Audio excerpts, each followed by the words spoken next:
Recent changes in facility management. Today the emphasis is on using a facility to its capacity while maximizing revenue and minimizing expenses. The better a facility is used, the more it is perceived as beneficial to the mission of the organization. So the organization, that could be the municipality, the municipal government, could be a private organization, could be the YMCA or LA Fitness. So recent changes in facility management include these things. These are some of the reasons for the change in emphasis. So demand for functional space, advancing technology, code interpretation, cost savings, protection against liability, interest in sustainability. And we're going to touch on each one of those quickly. So demand for functional space. Unused facility space is inefficient and has negative fiscal repercussions. So if you don't use space, you still have to heat it, you still have to maintain it, you still have to light it. Well, maybe the lights are off when you're not using it, but you still have to pay taxes on it. You still have to have staff to operate it. It's just all those systems are still in place. Recreation professionals place more importance on analyzing and assigning space to it, maximize its use. So scheduling, which we will do later this year, is a big part of that. Few facilities can afford to have space that is creating expenses without producing revenue or not being used. Very true.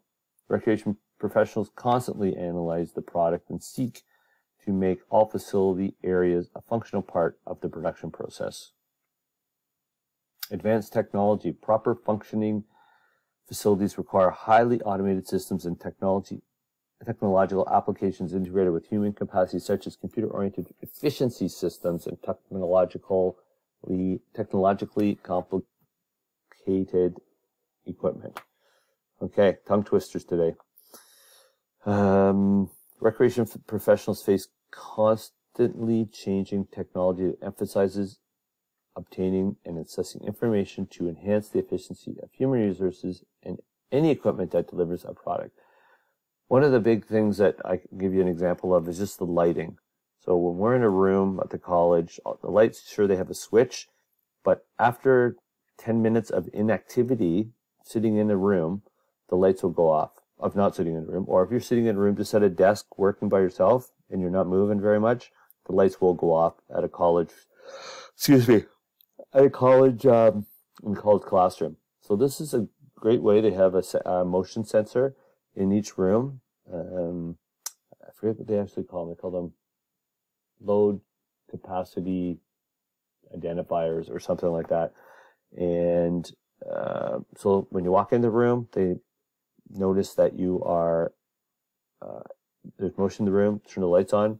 Also, they program the HVAC system, which HVAC stands for heating, ventilation, and air conditioning.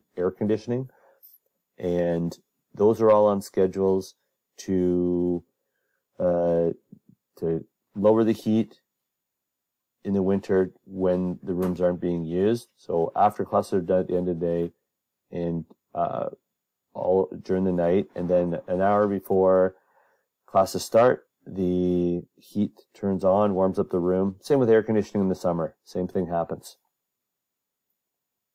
Code interpretation. Federal government has written codes that protect the welfare of all users and employees.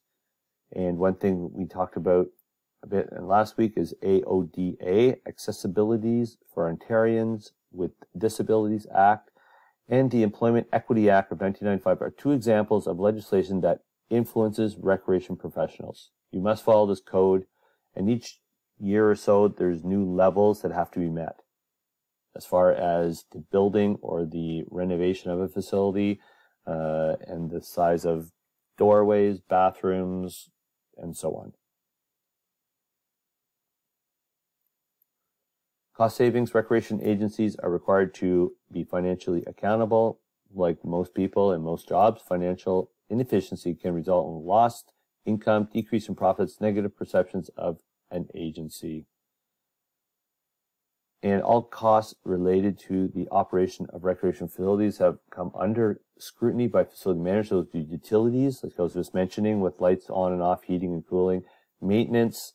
You have to keep up on your maintenance, or you're going to be paying more in repairs. Labor, making sure your staff are, when they're working, they actually are working. In facility financing, paying your bills. If it's your lease, your mortgage, your rent, those are all things that need to be considered.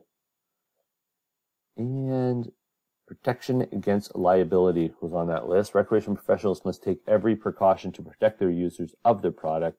They must establish risk management strategies and provide facilities and equipment that are both free of both mental and physical dangers. So, liability. What do you think? Do you think it's important to have liability insurance in a recreation facility, or is it just an overpriced way to be protected? What do you think? Well, I would have to say that it would be foolish and probably difficult not to have insurance. You'd almost have to have insurance in your facility. And why wouldn't you? You would want to be protected against somebody slipping, falling, breaking a leg. And the risk is higher when you're playing sports. If you're rock climbing, you could fall from a height. If you're in hockey, you could run into the boards. If you're swimming, you could drown, and so on and so on. Very important to have liability insurance. Sustainability refers to the operating of a facility while minimizing its long-term impact on the environment. Being green is another term for ways that a facility can be more efficient and lessen its negative influence on the environment. We could have a whole class just on sustainability. Our recreation facilities are being designed and operated using technological advancements in materials and efficiency systems that minimize their effect on the environment. Now, this is an example of East Bayfield Community Center. There's 2 rinks there, purple and green, and then they have a big pool, and they have a large atrium area, and a concession and a gym over there, and that sort of thing. But what they've done, so to make ice, to give you a quick and easy lesson about this, ice is what they're doing is they take the water and they want to lower the temperature. So what they do is they pull the heat out of the water to make it into ice. So actually they're removing the heat, the process is removing the heat from the ice. So once they get this heat, what do they do with it? Well, a lot of places it's exhausted out, it's not used. But in East Bayfield, what they did is run the pipes that go underneath the rink. They have a portion of those that go out underneath the front walkway of the entrance of the building that melts the snow and ice in the winter. So they're using the heat taken from the cooling water into ice, putting it through pipes out to the front, outside in the environment, where on the sidewalks, so the arena maintenance people never have to shovel the snow there. What a great idea, right? Taking the heat from making ice and melting snow with it. Quite a great way to design a building, or a great example. So sustainability, that's one way. We could have a discussion in class about sustainability. There's all sorts of ways to do that with natural lighting.